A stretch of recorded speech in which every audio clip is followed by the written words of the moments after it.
രണ്ടാം ശനി 9 മണിയായപ്പോഴേക്ക് ട്യൂഷൻ തുടങ്ങി. ട്യൂഷനും പണികളൊക്കെ ഒതുക്കിയിട്ട് വേണം ഇവിടുത്തെ ഉത്സവത്തിന് പോകാനായിട്ട്. പ്രധാന പ്രാദേശിക ഉത്സവമാണ് തിറ മഹോത്സവം. അത് ഇന്നലെ മുതൽ തുടങ്ങിയിട്ടുണ്ട്. ഇന്നലെ വീട്ടിൽ നിന്ന് തിരിച്ചെത്തി പണിയൊക്കെ ഒതുക്കിയപ്പോഴേക്ക് സമയം വൈകി, ട്യൂഷൻ തുടങ്ങാൻ സമയമായി. അതുകൊണ്ട് ഇന്നലെ പോകാനായിട്ടില്ല. ഇന്ന് തിറ കാണാൻ പോകണമെന്ന് മോൾക്ക് ഒരേ നിർബന്ധം. അപ്പോൾ ഒന്ന് പോയിട്ട് വരാമെന്ന് കരുതി. ഉച്ചയാകുമ്പോഴേക്ക് ട്യൂഷനും പണിയൊക്കെ തീർത്ത് തിറക്കി ഇറങ്ങി.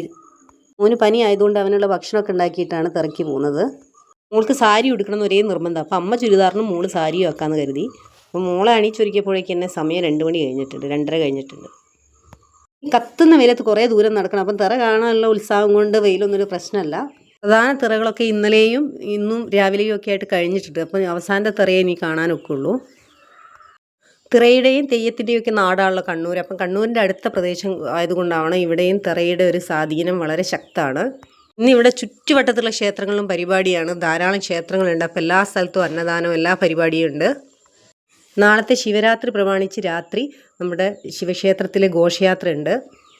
ക്ഷേത്രങ്ങളിലെ ഉത്സവത്തിൻ്റെ മറ്റൊരു പ്രത്യേകത എന്താണെന്ന് പറഞ്ഞാൽ, നമ്മുടെ ലോകത്തെവിടെയുള്ള പുരുഷ പ്രജകൾക്ക് ഏറ്റവും ഇഷ്ടമുള്ള പ്രസാദം ഇത്രയും ക്ഷേത്രങ്ങളിലാണ് കിട്ടുകയെന്ന് ഞാൻ 100% ഉറപ്പോടെ പറയും. കാരണം ഇവിടെ മുത്തപ്പന് കലശം വെച്ചാൽ കൊടുക്കുന്ന പ്രസാദമാണ് നമ്മുടെ നല്ല നാടൻ കള്ളും ബ്രാൻഡിയൊക്കെ. ഈ ക്ഷേത്രങ്ങളിലെ പ്രതിഷ്ഠകളിലും ആചാരങ്ങളിലും ഒക്കെ നമുക്ക് തനി നാടൻ ദ്രാവിഡ സ്റ്റൈൽ കാണാം. ന്മാരുടെ കടന്നുവരവിന് മുന്നേ ഉള്ള വിശ്വാസവും ആചാരങ്ങളൊക്കെ ആയതുകൊണ്ട് തന്നെ ഇവിടുത്തെ ദൈവങ്ങളൊന്നും സർവാഭരണ വിഭൂഷിതരല്ല. ഒക്കെ സാധാരണക്കാരെ പോലെ തനി നാടൻ വസ്ത്രധാരണ രീതിയും നാടൻ ആഭരണ രീതിയും ഒക്കെയുള്ള ദൈവങ്ങളാണ്. അതുകൊണ്ട് തന്നെ നമ്മുടെ പാവപ്പെട്ടവരുടെ ദൈവങ്ങളാണ്. നമ്മുടെ മറ്റ് ക്ഷേത്രങ്ങളിലും മറ്റ് ക്ഷേത്ര കലാരൂപങ്ങളിലും ആചാരങ്ങളിലും ഒക്കെ ആര്യ ദ്രാവിഡ സംസ്കാരത്തിൻ്റെ ഒരു മിശ്രിത രൂപ കാണാൻ കഴിയുന്നതെങ്കിൽ, ഇങ്ങനെയുള്ള ആചാരങ്ങളിലും വിശ്വാസങ്ങളിലൊക്കെ നമ്മൾക്ക് തനി നാടൻ ദ്രാവിഡ സ്റ്റൈൽ കാണാവുന്നതാണ്. ജനങ്ങളുടെ ഇടയിൽ നിന്ന്, സാധാരണക്കാരുടെ ഇടയിൽ നിന്ന് ഇങ്ങനെ നേരിട്ട് ജനങ്ങളുമായി സംവദിക്കുന്ന സാധാരണക്കാരൻ്റെ ദൈവത്തെ കാണാവുന്നത് ഇത്തരം ദ്രാവിഡ ആചാരങ്ങളിൽ മാത്രമാണല്ലോ.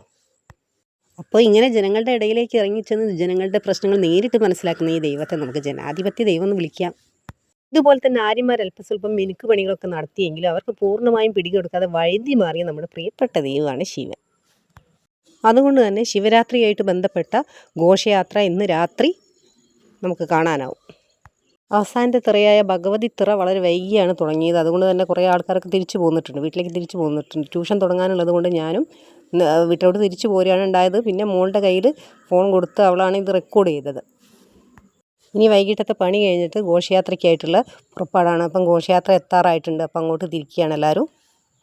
ശിവരാത്രിയോടനുബന്ധിച്ച് വഴി നീളെ ലൈറ്റും തോരണങ്ങളൊക്കെ തൂക്കിയിട്ടുണ്ട്. ഞങ്ങളൊരു വീടിൻ്റെ ബാൽക്കണിയുടെ മുകളിൽ നിന്ന് ഘോഷയാത്ര കാണാനുള്ള പരിപാടിയാണ്. അപ്പം ചുറ്റും മതിലിന് മുകളിലും ചുറ്റും ആൾക്കാർ നിറഞ്ഞിട്ടുണ്ട്, തിങ്ങിക്കൂടിയിട്ടുണ്ട്. ഘോഷയാത്രയ്ക്ക് വേണ്ടി 1 മണിക്കൂർ വെയിറ്റ് ചെയ്തതിന് ശേഷമാണ് ഘോഷയാത്ര അവിടെ എത്തിയത്. അപ്പോൾ എല്ലാവരും പോസ്റ്റായി നിൽക്കുകയാണ്. അപ്പോഴാണ് ഘോഷയാത്രയുടെ വരവ്. ഞങ്ങളൊക്കെ എത്തുന്നതിന് 1/2 മണിക്കൂർ മുന്നേ 1 മണിക്കൂർ മുന്നേയൊക്കെ എത്തി. അവിടെ സ്ഥാനം പിടിച്ചവർ കുറേ ആൾക്കാരുണ്ട്. അപ്പോൾ അവരൊക്കെ ഇങ്ങനെ വെയിറ്റ് ചെയ്ത് കുറേ സമയം കഴിഞ്ഞതിന് ശേഷം ഘോഷയാത്ര എത്തി. പക്ഷേ ഘോഷയാത്ര നിരാശപ്പെടുത്തിയിട്ടൊന്നുമില്ല. അത്യാവശ്യം കണ്ടിരിക്കാൻ പറ്റിയ പരിപാടികളൊക്കെ ഉണ്ടായിരുന്നു. കുട്ടികളുടെ ഡാൻസ് ഉണ്ടായിരുന്നു. അതുപോലെ തന്നെ നാട്ടുകാർക്ക് വേണ്ടിയിട്ടുള്ള DJ ഉണ്ടായിരുന്നു. അപ്പം ഘോഷയാത്ര കടന്നു പോകുന്ന വഴി നീളെ ഡാൻസ് കളിച്ചാണ് ഈ കുട്ടികളൊക്കെ എത്തുന്നത്.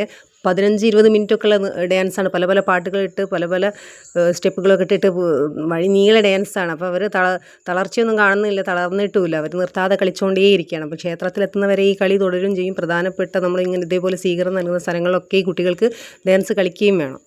ഘോഷയാത്രയിൽ നമ്മുടെ സാധാരണക്കാരുടെ കലാകാരനായ കലാപം മണിച്ചേട്ടൻ്റെ പാട്ടൊക്കെ ഇട്ടിട്ടുള്ള ഡാൻസ് ഉണ്ടായിരുന്നു കുട്ടികളുടെ.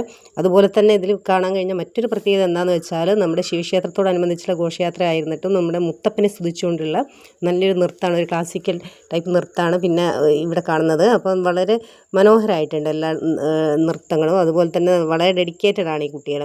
വളരെ നന്നായിട്ട് ഒരു 3 മിനിറ്റിലധികം, ഒരു 5-10 മിനിറ്റോളം ഇവർ ഡാൻസ് കളിച്ചിട്ടുണ്ട്. അപ്പോൾ ഈ കടന്നു പോകുന്ന വഴി നീളം ഇവരിത് കളിക്കുകയും വേണമല്ലോ. അങ്ങനെ സ്വീകരണം കൊടുക്കുന്ന സ്ഥലത്തൊക്കെ ഇവരിത് കളിക്കുകയും വേണം. ഈ പ്രദേശത്തെ മറ്റൊരു പ്രത്യേകത എന്താണെന്ന് വെച്ചാൽ, ഇവിടെ ഒരു വർഷത്തിൽ 3/4 ഭാഗത്തോളം ഇങ്ങനെയുള്ള ഘോഷയാത്രകളായിരിക്കും. അപ്പോൾ ഇതുപോലെ തന്നെ എല്ലാ ഘോഷയാത്രയിലും ജനപങ്കാളിത്തം ഉണ്ടാവും. അതുപോലെ തന്നെ സാമ്പത്തിക സഹകരണം എല്ലാം ഉണ്ടായിരിക്കും. നമ്മുടെ ഓരോ വീടുകളിലേക്കാളും പ്രധാനമായിട്ട് ഇവരിങ്ങനെയുള്ള ആഘോഷങ്ങൾ കൊണ്ടാടുന്നുണ്ട്.